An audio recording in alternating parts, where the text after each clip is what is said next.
This is a short video about the NHS Appraisal 2022 model with a focus on the needs of GPs.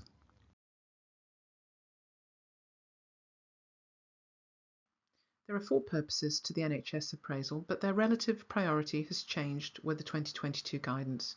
So the first three are as follows: to enhance the quality of professional work by planning professional development, to consider the doctor's own needs in planning their professional development, and to consider the priorities and requirements of the context in which they work. In fourth and last place is what used to be the first priority, and that's to demonstrate that they continue to meet the principles and values set out in good medical practice and to inform the responsible officer's revalidation recommendation to the GMC.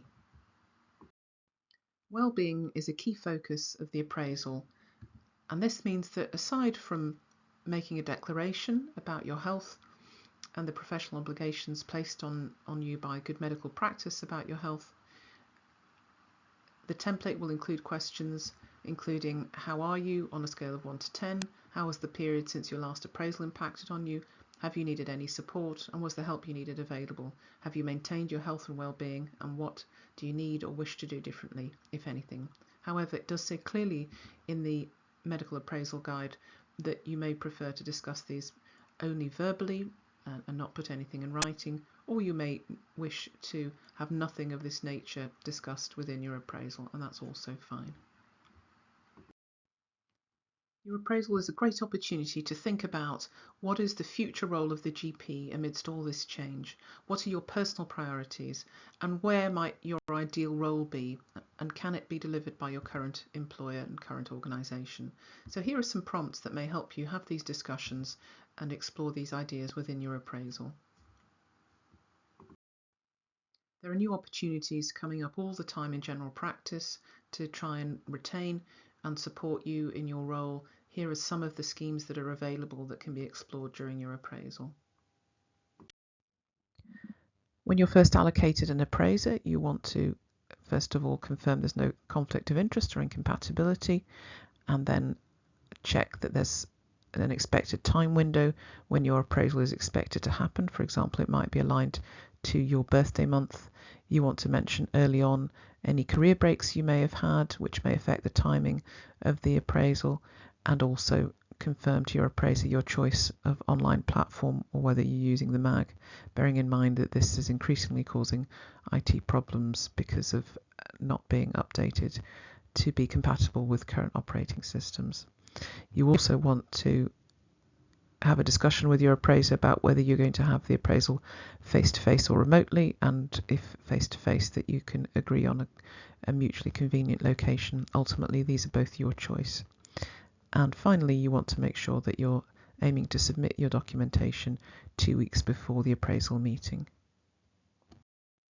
Let's look at what's new and what's changed. So similar to the 2020 appraisal format, we're still talking about a very much reduced preparation time, estimated at around an hour.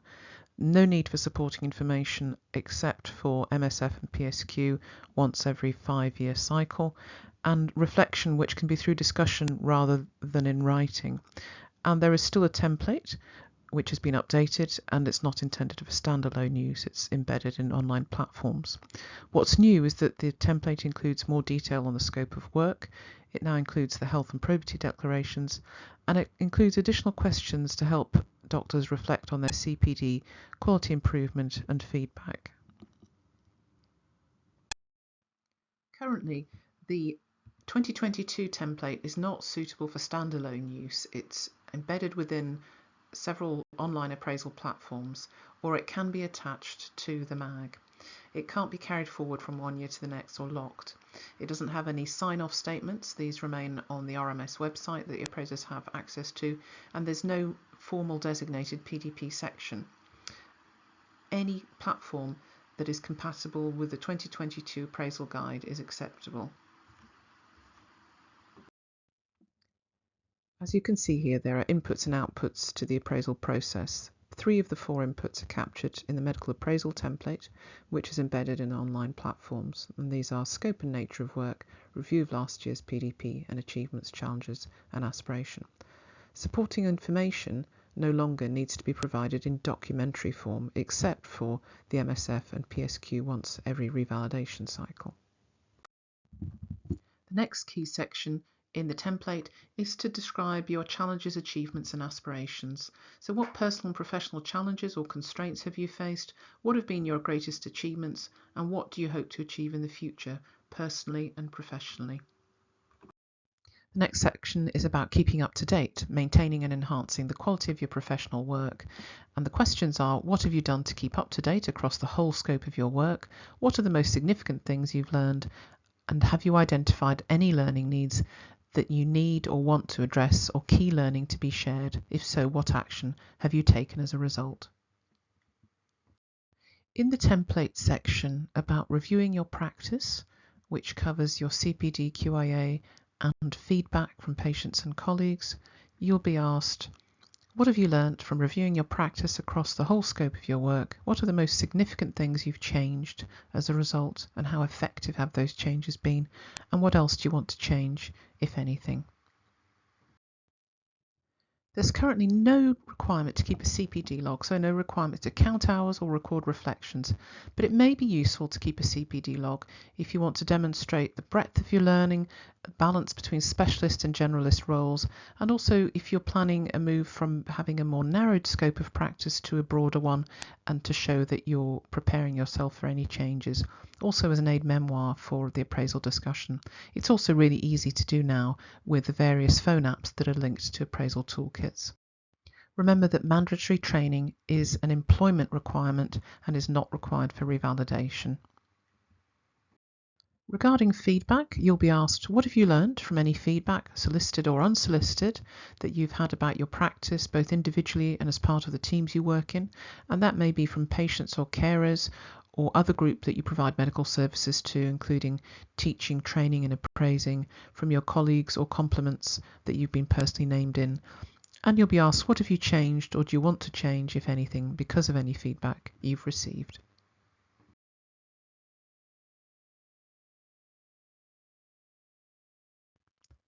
There was previously a focus on documentary supporting information. In the new guide published 2022, it says doctors are encouraged to be selective. The aim is to provide sufficient information to illustrate their practice and facilitate a useful discussion that leads to insight and development, not to submit an exhaustive summary of all professional activities. There are still the same categories of supporting information required by the GMC, but they can be provided through discussion rather than documentation. It's only the last two categories on the slide, feedback from colleagues and feedback from patients, which still need to be provided in documentary form. With regard to patient feedback, the GMC requires that you carry this out at least once each revalidation cycle and that you reflect on it. You also need to reflect on any other sources of patient feedback that you can access, including unsolicited feedback, for example, complaints. And you need to reflect on feedback that covers your whole scope of practice. There is GMC guidance on developing and implementing formal patient feedback tools, and essentially the points are that it must be voluntary and unselected, anonymous. It's important that it includes free text comments, not just ratings, and should enable participation of all types of demographic groups. Increasingly, patient feedback is collected by employers automatically and continuously, and the Appraisal 22 guidance suggests that the burden of supporting information should, wherever possible, pass to the employer. So it may be acceptable to provide this feedback for appraisal and revalidation purposes instead of using the commercial tools to do a formal exercise. Do check with your responsible officer or appraisal lead in good time. This slide is simply to illustrate that there are variations between the commercial tools for feedback and indeed between the tools and the original GMC question set. And so it is worth asking the question of your responsible officer as to whether your employer collected feedback might be acceptable instead of a commercial tool. Patient feedback for revalidation purposes must be collected from the current revalidation cycle. It must be collected in an unselected manner, There must be the possibility of free text comments, not just ratings. It obviously has to be collected on a voluntary basis from patients and anonymously, and the doctor must reflect on it, and it must cover the doctor's whole scope of work.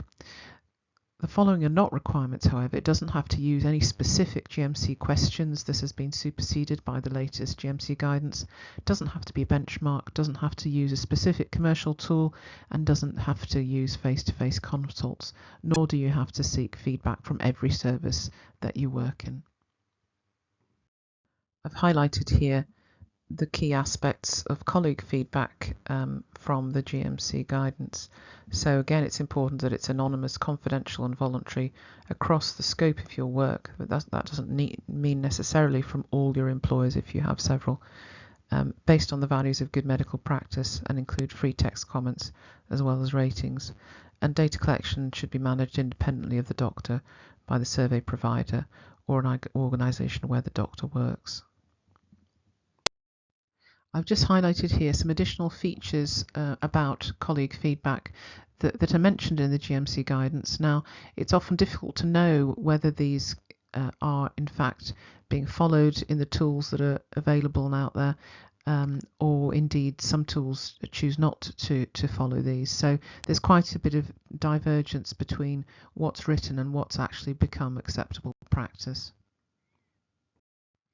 We often talk about wearing various hats in medicine, and this is why I've chosen this picture. So this is about scope of practice. You're required to cover all the roles and positions, both clinical and non-clinical. So non-clinical might include educational or managerial, and also contact details of any employing organisations where you've worked. Many GPs have acquired an additional craft, a specialism, and they need to be prepared to discuss in their appraisal how they trained for the role, how they keep up to date, and how they know they're doing a good job. So, for example, they may have a formal performance review, or they may have some kind of peer review, or simply receive feedback from patients or colleagues, or opportunities to reflect on their role. Increasingly, there are questions asked about different types of GP role. So, as well as having non-clinical roles, GPs may have specialist GP roles, or even within general practice they may do NHS or private work, and within the NHS they may do practice-based roles and roles outside of practice, such as in urgent care, for example, out of hours or urgent treatment centres or 111. And then there are the digital roles, which may be both practice-based and out of practice in both NHS and private. So there's a lot of variety. So here are a few key points. You must do some NHS GP work to stay on the medical performers list, and you must do some NHS work in the region where you are appraised. There's no requirement to do practice-based work to stay on the medical performers list. For example, you can do exclusively urgent care or remote digital work. Appraisal is about fitness for your current role, not the role in which you got your CCT in. And appraisal is an opportunity to discuss how you might plan your transition to a broader scope if you are planning to go back from a more restricted scope of practice to your original broader scope of practice. And this transition might involve some supervision, mentoring or retraining, and that's something that can be explored in the appraisal if you want. If you work less than 40 sessions a year in NHS general practice, you're advised to complete the low volume structured reflective template, and this explores these 9 areas to help have an informed discussion between you and your appraiser that will then guide the development of your personal development plan. Touching briefly on career breaks, a few points. There's no requirement to do CPD during breaks, for example maternity or sickness breaks, but it may sometimes make the return to work easier. There's no minimum number of appraisal in a 5-year cycle, and it's best, if you are going to have a career break, to request an approved missed appraisal from your RO, but obviously that's not always possible, but particularly for unexpected breaks like sickness, absence. It's important to try and keep in touch with your RO during breaks. And it's worth being aware of the return to practice scheme for GPs who have been out of practice and require support to return. This slide is just to show you the guidance I've referred to throughout, so the Medical Appraisal Guide 2022 by the Academy of Medical Royal Colleges, which is advisory. There's this Good Medical Practice guidance by the GMC and guidance on supporting information for appraisal and revalidation, and then there is the statutory guidance listed below. Here are some of the key references that I've referred to in this talk. I hope you found this useful. Do please send me some feedback directly to my email address below.